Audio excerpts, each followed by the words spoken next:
Doom vivamus vivamus Epicureans. This is the Marvel Epic Collection Podcast one-shot edition. I'm your host, Nick Smith, and I'll be joined by Stojr in, well, just a bit. We are participating in Kurtis Findlay's Epic Marvel Podcast Reading Club, and this one-shot is going to be our brief thoughts on today's issue, which is Uncanny X Men number 150, I, Magneto. We get the usual game for this issue, but Bob... Oh man, poor Bob. I've seen his name before and I keep tripping every time I see it. Bob Wyakek? Anyway, he joins Dave and Joseph on art duties. Alright, so Magneto threatens the leaders of the Earth to hand over all political power to him, or he is going to destroy the cities of the Earth with some new mechanism he built. Well, it just so happens that Professor Xavier is nearby searching for Cyclops, and the X-Men just happen to be overhead in the Blackbird too. How convenient. Magneto has some kind of dampening force around his island, which crashes the Blackbird, and it takes the X-Men's powers away. But nonetheless, they infiltrate the city, regain their powers, and defeat Magneto when he realizes how many innocent lives he was threatening via his actions. Alright, this was a truly epic battle with Magneto, and I did enjoy that. Now, granted, at first I thought Magneto was raising volcanoes out of the earth by himself using his powers, and I liked that idea that he had that. I could see how his magnetic power could hold on to the metal of the earth and rend a hole in it, which allowed the magma to come up. We've already seen him use his powers to keep magma away from him when he went into his old volcanic Antarctic base, right? So that seemed to be something that made sense. I didn't like the idea that he was so powerful that he could create a volcano in Siberia when he's in the Caribbean. However, it's explained that he has some device which he created to do this, which fits better, although how he has the technological know-how is a bit of a mystery to me, but then again, he also has the ability to have a floating asteroid in space and another base inside of a volcanic magma, and he creates robots, and so I guess we'll just suspend reality on this one.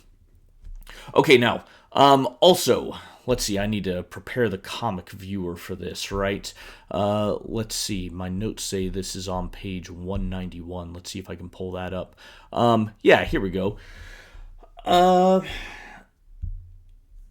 I've mentioned before, I am from a landlocked state. I don't currently live in one, but I was born and raised in Colorado, a landlocked state.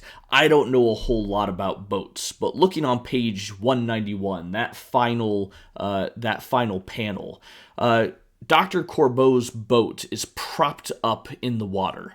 Surely that wouldn't work, right? I understand jet skis would work, but you're pulling someone with that. I mean, how does this work with the motor in the back pushing it? I don't know. I just saw that a little strange. It looks cool, but it still seemed a little strange and unpractical. I was going to criticize how the X-Men just so happen to have a spare visor for Cyclops. This is something that we see on page 209.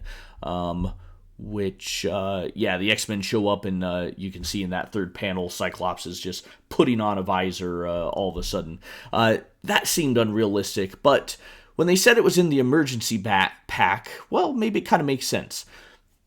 We already saw the X-Men had emergency packs, which had the underwater breathing apparatuses in them, and given their circumstances, I think it would make sense that Scott would have a spare visor in each of those, right? He has a power he can't control except for these things, so having a couple of spare visors here and there, well, that makes sense, actually. I think also, if we look on page 217... I think we get our first mention of Magneto having been interred in Auschwitz. Maybe that came up in the pre-Claremont era, and I just don't remember it because, again, it's been 15 years since I've read those books. But I think this might be the first mention of that. I think this is an incredibly powerful and interesting backstory for this character, that he has suffered tragedy at the hands of humans, and thus we understand why he seeks this place to control and to dominate humans. He suffered through some of the greatest evil that humanity has ever inflicted on their fellow human beings. And to have him say these things with Kitty Pryde nearby is also interesting. We have two now established Jewish characters, although Magneto admits to giving up his religion when he was a boy, but nonetheless, the two of them having this shared thing beyond just being homo superior, I think is interesting. And maybe him seeing a young child suffering, that's all it took for him to click him out of this world domination thing and realize all the other people he's going to cause to suffer. Maybe that's a little too simplistic for him to give up his plans, but nonetheless, I like what is being added to his character nonetheless. All right. Those are my thoughts for this issue. We're going to pass this off to Stojr, and we'll get his thoughts here in just a moment. And once Stojr's done, I'll be back to wrap everything up. All right. Uncanny X Men 151, I Magneto. The X Men versus Magneto in this double-sized issue. All of those words don't leave enough room on the page to allow the Uncanny logo to be on there, so it looks like it's just X-Men. In this issue, it starts off with a great splash page of Magneto with him threatening world leaders. I find it interesting that these are very realistically drawn world leaders from that time. Obviously, that dates the book. But it also, hey, comics are a time capsule, so I don't mind that it's dating the book from that perspective. You also see Cyclops and Lee with those ridiculous costumes, and you start to see these cracks in Magneto's armor, not literally, but his concern for Jean, and he looks genuinely upset that she's dead and no longer with them. There's also some pages here that talk about and show him sinking a submarine after they were attacked.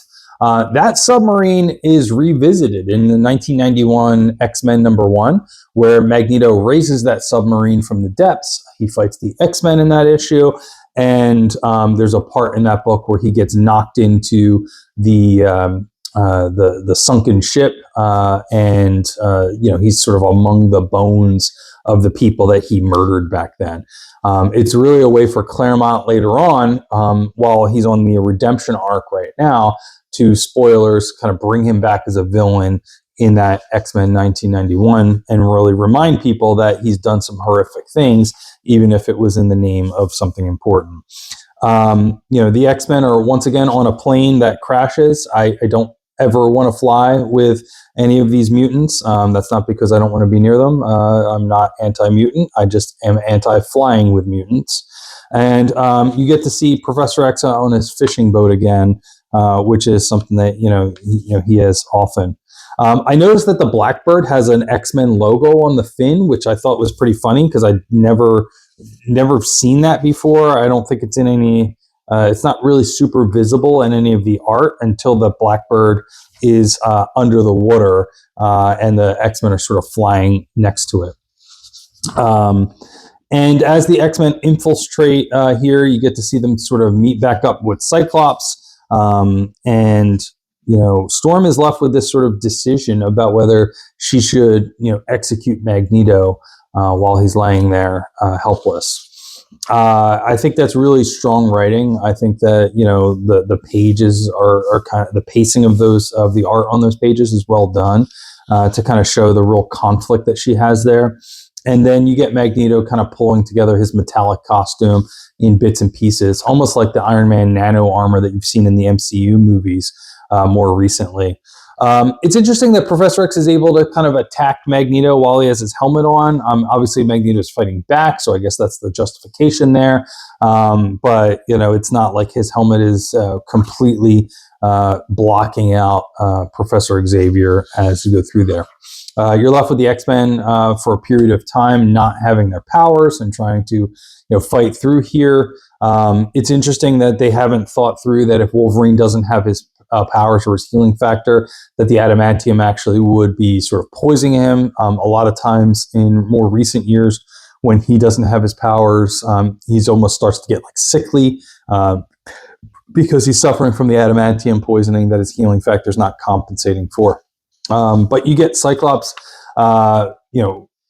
freeing everyone with his optic blast. Once their powers are restored, the X-Men are fighting Magneto. ultimately till it gets to the point where Magneto attacks Kitty Pryde, and then just kind of, it's like cold water on the face. He like realizes that he just potentially killed a 13-year-old kid. And for him, this is the pivot point for Magneto, or at least it appears to be here. That he's had enough, right? He's seeing himself as the villain, and he that's hard for him. And I think like also with Magneto's origins during the Holocaust, and whether I forget exactly which concentration camp he was in, if it was Auschwitz or not. But obviously Magneto is Jewish and has Jewish origins, and for him to be doing this with the other Jewish character that's on the team, there's some interesting symmetry there, because when he was a young boy, he was obviously in those camps and had some horrific things happen to him. The issue ends on a little bit of a lighter note, where Kitty's making a Star Wars reference, which I think is really funny and really good. And that's it. We're left with we go on to the annual after this with the Fantastic Four. So I found this be a really enjoyable issue. It's maybe my favorite issue so far in this volume. While I like the Doom, arc and some of the interactions between Doom and Storm, I feel like this is the real meat of this volume with the character development for Magneto. And if we could just cut out the silliness of those costumes that Cyclops and Lee are wearing, and the sort of the backdrop of where they're at, I think this would be a really, really strong issue, overall in the X-Men mythos. All right, looking forward to seeing the X-Men team up with the Fantastic Four in annual number 5 next time. All right, thank you, Stojr, and thank you, the audience, for watching and listening. We'll be back again tomorrow with another one-shot, and you can check us out on YouTube, where we post the episode schedules and currently have a poll for you to choose which Epic Collection we will read and review in March. Check that out, and go ahead and subscribe to this channel if you like what we're doing. I've put Stojr and my link trees in the description if you ever want to find us on the internet. So thanks again, and we'll catch you next time for another episode that will be just as epic.